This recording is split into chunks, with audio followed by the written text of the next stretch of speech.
Welcome to Finding Holiness, where we delve into timeless Torah wisdom, revealing the sacred in everyday moments. Join us on a journey to elevate your spirituality and discover holiness in every aspect of life. I'm your host, Rabbi David Kadosh, and together, let's embark on a path of spiritual exploration. I hope you enjoy this next episode. All right, we are live. Welcome, everybody. We're on Shulchan Aruch Siman Mem Zayin. Yeah, Halacha Yud. We are talking about Hilchot Birkot Hatorah. So Halacha Yud says, Im hifsik min lilmod v'nit'asek ba'asakav. If a person stopped learning in the morning, so he said Birkot Hatorah, he stopped learning, v'nit'asek ba'asakav, and he started doing business. Kevan sheda'ato lahazor lilmod lo havefsek. Since he has intent later on in the day to go back and learn, it's not considered a hefsek, not considered a pause. He doesn't have to say a bracha again. Vehu adin leshena. It's the same rule when it comes to sleeping. Umerhatz, and going to the shower. Ubet hakiseh, or the toilet. Delo have hefsek. It is not considered an interruption.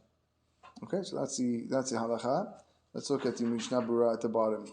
So we said kevan shedato lachzor, since he has in mind to go back. Mashma teaches me the Misha en darko lilmod, says somebody who is not used to learning, v'nimlach lilmod, and then he changed his mind and decided he's going to learn. So at 3 in the afternoon one day, some guy decided, he never learns. He decided, okay, I'm going to learn. I'm going to listen to a shiur. I'm going to go daf yomi. Tzarich lachzor uvarech, he has to say another bracha, according to this shita. Ken katava Magen Abraham. This is what the Magen Abraham writes, because you didn't have plans to go learn in the afternoon. The Taz katav le'efech, and the Taz writes the opposite. The midelo katav Shulchan Aruch im dato lichzor. If the Shulchan Aruch didn't write the clause if he had mind to return, mashma desvira le, it must be that he holds the mistama amrinan dehave date im izamen sheyuchal lilmod afilu b'shas she'nagil lilmod she'ilmad, that he has in mind that if an opportunity comes, even 1 hour, that he's not normally learning, that he'll come and learn. In general, we usually are lenient when it comes to safek brachot. When we're not sure whether to say a bracha or not, we say safek, and that's why we don't say another bracha in this situation. Next, Mishnah Berurah Sivkat and Kaf Gimel Leshena. When it comes to sleeping, Rotze lomar shnat aray. You were talking about a nap. A guy goes to his bed at one of the little shluf at 1 o'clock in the afternoon, plans on waking up in an hour. That's not considered hefsek. Da'ainu sheitnamnem b'miyushav ala tzilei yadav, or which he explains, or a guy who dozes off while he's sitting or laying, a really really light nap. V'afilu balayla, and this even if this happens at night. Umerchatz ubet hakiseh, or the shower or the toilet. The feature gam sham eno masiach dato adayin. Because when you go to the shower and you go to the toilet, you're not stopping whatsoever from. You're not saying, okay, there's an interruption to learning. Okay, people go to the bathroom all the time. More than that, there's also halachot that you have to know in the bathroom. So that those halachot that you're recalling in the bathroom of what you need to do is learning Torah in a way, because you're recalling the halachot. So, such as how much you're allowed to reveal of yourself in the bathroom. Same thing in the bathhouse, even with other people. Back then, the bathhouses used to be with many people. Whether you're not allowed to greet people with the name of Shalom. The name of Shalom is the name of Hashem. So a person is not stopping to think about Torah. So therefore, you're allowed to continue learning Torah afterwards. You don't say you need to say another bracha. Okay, back on top. Halacha Yudalev. Shnat Keva.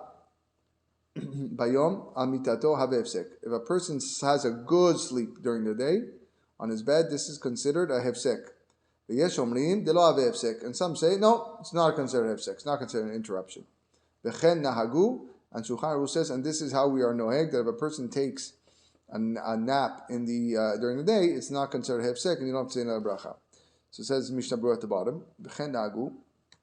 Lechem chamudot katav. He quotes a sefer called Lechem Chamudot. Velinire, seems to me, shamevarech tavo ala bracha. The person who says Birkot Torah again, he shall be blessed. V'chen nahag mori mahari levarech, and so was the custom of my rabbi to say a bracha. וכן הסכים הפרי חדש ואלי הרבה בשם הרבה ראשונים ואחרונים. The pri chadash would say the same thing to say another bracha. וכן כתב הגר"א in the Vilna Gaon, וכן העתיק חיי אדם להלכה, and the חיי אדם would also say that you have to say a bracha. ואף דפרי מגדים משמע דנוכל לסמוך על המנהג הזה שלא לברך, even though the Pri Megadim writes that we could rely on the opinion not to say another bracha, הכל פנים נראה פשוט הסומך על כל הפוסקים שהזכרנו ברך לא יפסיד. If someone did say a bracha, it's not the end of the world, he doesn't lose out. In general, you have to know exactly what is considered a shnat keva and a shnat arai, to know what is considered a permanent, or a shnat keva is like a real sleep, and what's just a nap. If you don't know the difference, then you for sure shouldn't say a bracha. But if you went to sleep for a good, you stayed up all night, and then you come back home at 10 in the morning, you done merdado, you was the kiriyah moed, you come back at 10 in the morning, and then you go to sleep till 3 in the afternoon. Okay, that's a serious sleep. So in that situation, Shulchan Aruch seems to imply not to say a bracha, that's the kasim, but there are many here poskim that say that tavo la bracha, that you should say a bracha because it was a very, very extended sleep. Back on top.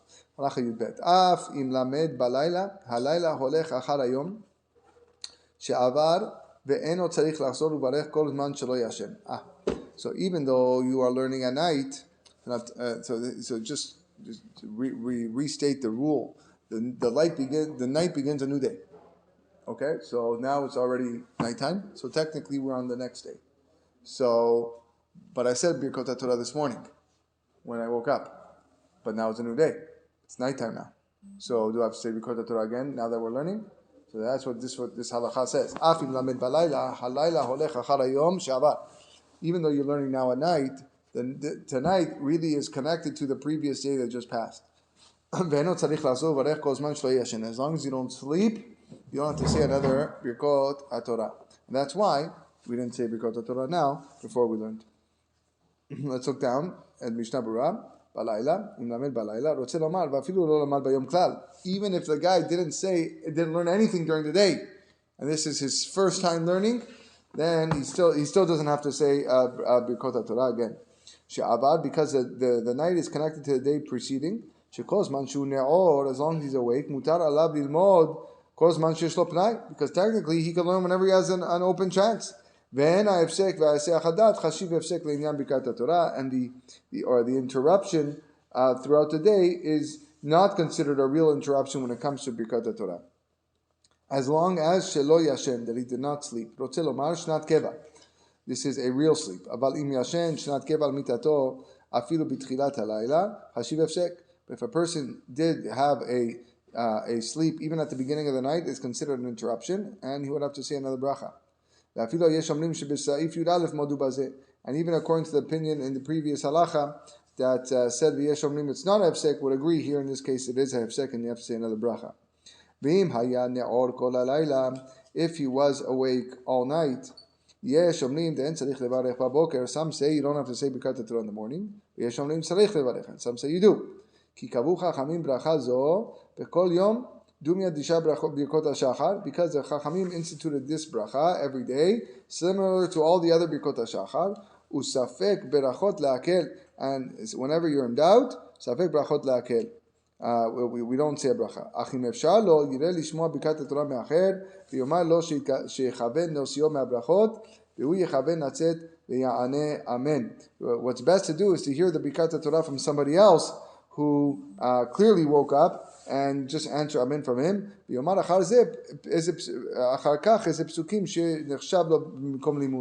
then just recite some psukim afterwards so that it's considered as if this is a place that he learned.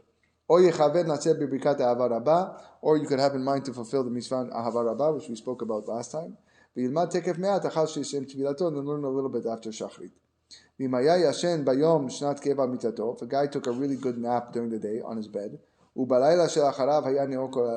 at night he was awake all night. Rabbi Akiva Eger is posek. Everybody holds in this situation he has to say Birkat Hatorah in the morning. And the bracha of Avat Olam of Arvit does not exempt you from Birkat Hatorah if you didn't learn right after Tefila. Okay. Yud Gimel. Let's see if we can finish the siman. Yud Gimel on top. Hamashkim kodem or hayom lilmod mevarech birkat Hatorah ve'eno tzarich lachzor varech shirech lebet haKnesset. So, someone who wakes up early in the morning. This is very common now in the winter months in the northern hemisphere. You wake up early in the morning; it's still very dark outside. Okay, so even if you wake up at 6 o'clock, it's just looking at the calendar now. Today, dawn was at 6:32. So anybody that wakes up before 6:32, you're not waking up at any part of the morning whatsoever. So you wake up in the morning and you want to learn. You say Birkat Hatorah. You don't have to go and repeat it when you get to shul. Hamashkim kodem orayom. When he wakes up early in the morning, you should say all the brachot except for the blessing of hanoten asechvi bina, Hashem who gives the rooster the ability to discern between day and night, because it's not day yet, so you can't say that bracha. Uparashat tamid, he shouldn't say parashat tamid either. That's found in Korbanot. She'amtin mileomna ad sheyor hayom. You should wait until it's daytime to say those blessings. Says the Rama, "Ulechatchila yitol yadav kodem sheberach lilmod." You should wash your hands before you say the bracha to learn. And if he doesn't have water, he could learn and say a bracha of Birkot Hatorah without washing. Because that is the custom of the Ashkenazim. The bracha of Netilat Yadayim doesn't come till afterwards in the Birkot Shachar. We Sfaradim, we have it said at the beginning. But that's the Ashkenazi custom. If there is no water, and you can continue, you can learn and say bracha Birkot Hatorah without washing. You can't touch anything, no? What do you mean? This is about the bracha. This is the bracha of the Bet HaKnesset. Bracha of the washing of the bet when you come to the Bet HaKnesset. All right. Yeah, you wake up. You got to wash your hands right when you wake up. That's the one that's after. But you say that you should say Modeh Ani and Al Netzitim, and there's another one that said before Bet Knesset, as is a custom. So mevarech Birkat Hatorah ve'af im chazar ve'yashen achar kach shnat keva kodem or hayom o bayom, and we're at the bottom of now Mishnah Berurah. And even if a person went back to sleep after he had a long nap or long sleep before the day, he doesn't need to say another bracha. So if he woke up at 4 in the morning, he says Birkat Hatorah, goes back to sleep, he learns a bit, goes back to sleep, and he wakes up, he doesn't need to say it again. Because if I wake up at 4 in the morning and I say Birkot Hatorah, that's going to cover me until the next night. Because and all this according to the Yesh Omrim, but even according to what we wrote before, that even as someone who takes a serious nap during the day, is he doesn't lose out if he says the bracha.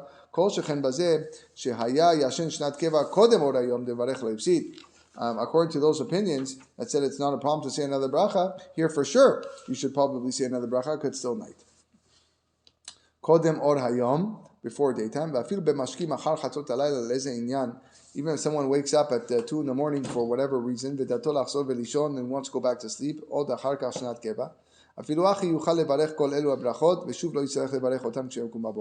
he can even say all the blessings at 2 in the morning, and he doesn't need to say it again when he wakes up. The only one that he has to say again is the bracha of Elohai Neshama, because he went back to sleep. He went back to sleep, so again he has to say, thank you Hashem for bringing back my neshama. But he should say it Yomar Beli Chatima. He should say it without the blessing of Hamachazir Neshamot Livkarim Etim. Right? And as well, Ma'avir Shena Yomar Beli Askarat Hashem. Don't say with Hashem's name. Ve'achar kach Kesheyakum Baboker Yomar Otan Be'askarat Hashem U'Malchut Karoi. When he wakes up in the morning and he repeats them, he should say it with the name of Hashem. Bina, we said that we don't say the bracha v'anoten asachvi bina. V'acharonim iskimu shegam bracha zu yachol levarech afilu kodem sheyom. But the acharonim seem to go against the Shulchan Aruch here, and they say that you could still say this blessing of the rooster even before it's light outside. But lechatchila, if you could wait, it's probably better to wait. If you didn't hear the crow of the rooster. But b'diavad yatsa afilu lo shema kol tarnegol, you still fulfill it even if you don't hear the crow of the rooster. This is only assuming that you that you said this blessing after midnight. But if you said the blessing of the rooster at 10 at night and still before biblical midnight, then for sure you have to say the bracha again later on. And even if you happen to hear a rooster at that time. Uparashat HaTamid, the Parashat HaTamid also should be, Shulchan Aruch said, also should wait till daytime. V'kol mishnayot HaKorbanot she'acharei, and all the mishnayot of the Korbanot that we say, also, ki hem bimkom hakravatan v'nakravatan ela bayom, because all those mishnayot were said corresponding to the Korbanot that were brought during the day. That's when they brought, so therefore you got to wait till the day.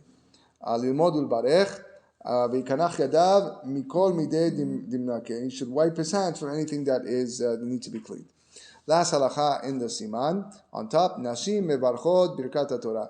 Women should say the bracha of Birkot Hatorah, and Mishnah Berurah here writes Hatam ayin bebiur halacha. If you want, look in the biur halacha to explain. So let's look at the biur halacha, which is the smaller writing to the right of the Mishnah Berurah. He explains. You see it? Nashim towards the bottom. Nashim Hatam. What's the reason? Because even though women are exempt from the Talmud Torah, but they are still obligated to learn the laws that are shayach to them, that are applicable to them. They also need to say one of the parashiyot of the Korbanot, because a woman is chayevet in tefillah. She has to, according to Rambam, they have to do one minimum one tefillah a day. And therefore, this bracha, Birkat Torah, will fall for that. According to this reason, she could actually motzi a man with his bracha. She could say the bracha of Asher Bacharbanu and fulfill the obligation for a man. And so to the Pri Megadim says, similar, and the Gra argues as to what the reason is. Okay, fine. He says the reason why they say the bracha.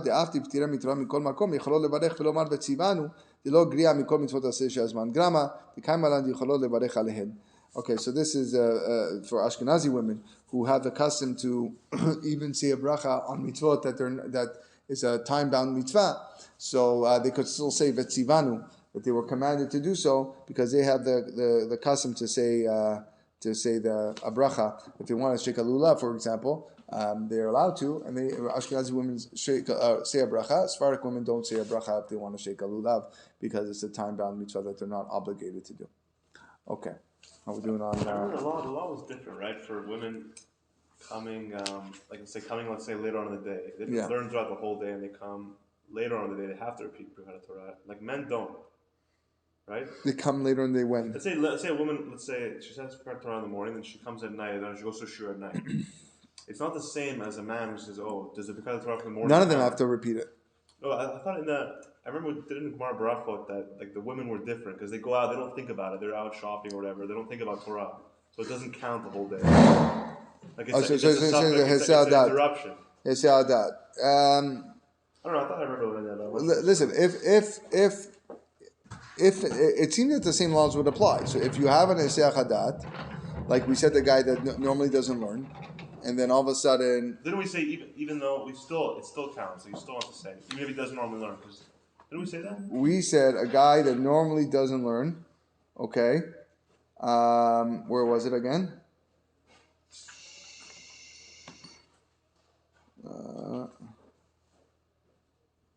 Here in Yud Chavbet. So the Magen Avraham says he has to say it again, but the Taz says you don't, and then we said there's Safek Brachot La'akel.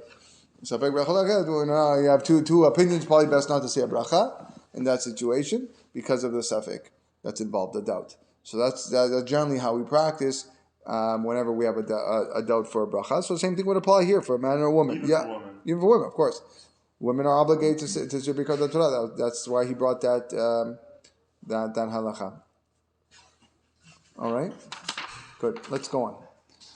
Memchet. We're in Siman Memchet. Omrim Parashat Tamid Upsukei Korban Shabbat. Omrim Eser Parashat Tamid Bo Seif Echad. So only just one halacha here over here. It begins with the Rama. Not usually. Usually Simanim don't begin with the Rama, but this one does. He says, "Ve'omrim parashat tamid." Then we say after Birkat Torah, we say the parashat tamid. Parashat tamid is tzav et bnei Yisrael v'amarta lehem et korbani lachmi leishai reach tichori shmeru leakriv vi b'moado. That's parashat tamid. V'yesh omrim seder amaracha, and some also say the seder amaracha, which we do in our. I'll show it over here. Seder amaracha. Get my sidur. Is also in our korbanot. It's Abaye. Hava Mesader Seder HaMalacha. You guys familiar with that text? There we go. Abaye Hava Mesader Seder HaMalacha. That's the Seder of the Avodah in the Beit HaMikdash. Okay, Mishema Dikmara, in the name of what you learned in the Yeshiva. Ve'aliba G'da'abad Shaul, Maracha Gedola. Okay, first you take the collection of the Eitzim that was going to be burned. Kodemet LeMaracha Shena Sheketoret. That comes before the gathering of the Eitzim for the Ketoret. And that one comes before Shnei Gezir Eitzim. All the order of what's done. That's Seder Maracha, which we recite every morning. And then Ribon HaOlamim Atatzi Veitanu Lakriv Korban Moado. That's another thing that we say in our Korbanot. V'im efshar le'omro, top of Ayin Het. B'tzibur, if you're not able to say this in a tzibur, yachol le'omro bebeito. You can say it in your home. V'lachzor parashat tamid levad im hatzibur. And then just repeat parashat tamid with the tzibur. V'chaben bepam hashniya kekoreh b'Torah. And then have in mind the second time that it's like you're reading in the Torah. V'na'agu ha'medakdekim le'idno'ea b'shah shekorim b'Torah. Dugmat ha'Torah shenitan beretet. Ever wonder why people shackle like this? Go back and forth. Why they shake? This is what the Ramah is saying over here. The minhag to do this when people read the Torah or when they're praying, okay, is because the Torah was given beretet to v'chalchala. It was given with trembling. So trembling is an action of scared. So you're moving, and not only that, Hashem kal atzmotai tomarna Hashem, all of my bones. Tomarna Hashem ikamocha. Say, Hashem, who is like you? So your whole body is engrossed in the learning of Torah. I like that a lot more than the answer I got when I was like 6 and asked some random guy. He said, "Because I need to focus. I can't focus everything around." Oh no, that definitely is not the reason. I remember hearing in the name Rabbi Mansour, I believe, is the back and forth represents the combination of ahava and yirah, love and fear, loving God and fearing God. When you go forward, you love Him, and when you're back, you fear Him. So the avinu and the malkenu. I thought it was a very nice idea. I thought I remember a bee standing still on my side. I stand still. I try to do my best to stand still. You're especially when you're praying Amidah, you're like a malach, an angel. Stand still. That's what I mostly recommend to people, but it's okay. Like people do na'anuim. Okay. Who's it that says you have to move every bone in your body? No, that's the idea. That's the idea where it comes from. It's kalat motai, that all your bones are declaring Hashem ikamocha. So when you're moving like this, you're using your body. Then you shouldn't be moving them. You're saying you shouldn't.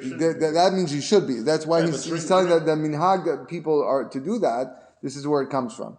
But there is a minhag fi kabbalah not to move whatsoever at all. But at the same time, you learn in the Gemara, the Mishnah, then that Rabbi Akiva, when he wouldn't move, but when he would be by himself, he would start in one corner and end up in another corner in the room, right? During his Tefila, from all the prostrations that he would make and that he would do during things. So, kol lefi minhago, and. What if you're not doing the movement because of the minhag and you just like get jittery? Then should you try to if that's what's going to keep you focused, then fine. Then the key is a kavanah. So if that's going to give you more kavanah, then you continue doing it. Speaking to a big Talmid Chacham once, and he was telling me that. If he goes for him, he goes the Amidah is his moment of solitude that he closes his eyes and he goes, I need to hold something because I feel like I'm in a new dimension, so I gotta keep something and keep me grounded. He said, but he goes, he's not moving. He's and he was an Ashkenazi Jew. He was telling me this. Is the power of the Amidah. close your eyes and let the words and the messages take you. Anyway, so that's let's see what maybe the Mishnah Berurah will talk about it below. But now the Shulchan Aruch speaks. B'Shabbat omrim etzeh parashat tamid psukim musaf de Shabbat. On Shabbat we add the psukim of musaf of Shabbat. Aval lo berosh chodesh Yom Tov, but we don't add the psukim of Rosh Chodesh Yom Tov mipnei shekorim b'Torah psukim musaf because we're going to read that in the Torah when we read the musaf parashat Pinchas. V'yesh omrim shemaskin gam musaf Rosh Chodesh v'chen noagin. Some say we mention musaf of Rosh Chodesh in the Korbanot, kedei farsim shu Rosh Chodesh, in order to publicize that it is Rosh Chodesh. I believe the custom of the Moroccans is to do that, is to say to add not only Shabbat but even Rosh Chodesh in the Korbanot, like the Ashkenazim. Okay, let's look at the back. Turn the page back, and we'll look at the Mishnah Berurah here. Hatamid. So he says over here, "Vehi bimkom akravat korbanot tamid." Saying this parasha of et korbani lachmi is in place of bringing the korban tamid. Sheken kiblu chazal, because chachamim accepted. Shebizman shemet hamidash kayam ve'nocholim lakriv korbanot. Mi sheosek b'en parashiyot en malei alav hakatuv kilu ikrivum. That in time of the the time that there's no bet hamikdash and we're not able to bring korbanot, that person who studies these parashiyot, it's as if they brought the korban itself. Ukach yesh omrim gam ken seder hamalacha mitam zeh. That's the reason why we say that seder hamalacha. This is the custom where we say, like I showed you before, Abaye hava mesader. It seems to me pashut. למי שיודע ספר מצווה ללמוד בגמרא פירוש המימרה הזו, וכן מה שאנו אומרים בכל יום ענייני עשיית הקטורת, כדי שיבין מה שהוא אומר, ובזה תחשב לו המילה במקום ההקטרה.